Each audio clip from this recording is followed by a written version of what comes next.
JJ's a very good director. He really is. He directed the hell out of the first movie. I'm really interested to see what he wants to talk about in this movie upcoming. I'm disappointed, quite frankly, that his timeline negates the existence of Next Gen. I think that's silly, but that's just me.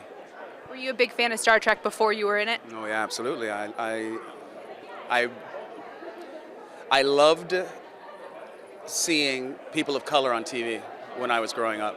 You know, it wasn't all that often, and I always have been a huge science fiction fan. And so Gene Roddenberry's vision of the future was one that included people who looked like me. That was huge in terms of just developing my own self-image as a young person.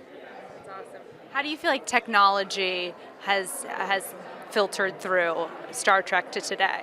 Wow, so many ways. Just look at the technology that we used on the show. Those devices that were imaginary have shown up now in our daily lives. From the Bluetooth ear device, the pad, right?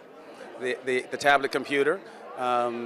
There was an article just last week. They are putting electrodes in the brains of mice and allowing them to see infrared light. Awesome. Right? Yeah. Do you feel like you're personally responsible for some of that? Well, no, but every time some advance like this comes down the pike, like Google Glass, I mean the parallels to Star Trek are really obvious.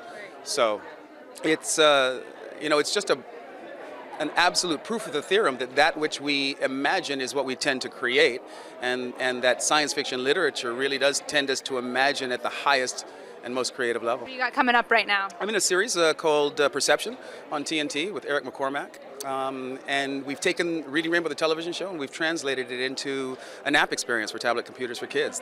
This wired generation, these digital natives, television is only one of the screens that they look at during the course of a day. So if you want to reach kids today, you got to be on mobile devices. What does the app consist of? Videos, video field trips with LeVar, just like the original television series, and a library of books, hundreds of books that kids can find based on islands that are themed. And we've just created a really interactive exploration in the digital realm for kids to go and find books and videos.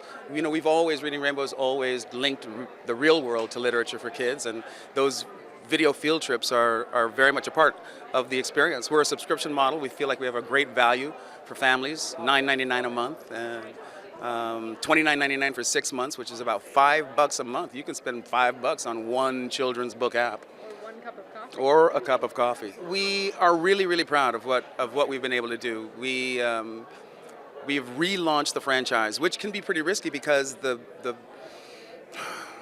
the opportunities to disappoint people and fail to live up to expectations, especially with a beloved brand like Reading Rainbow. I'm really proud of what we're doing and where we're going with the company.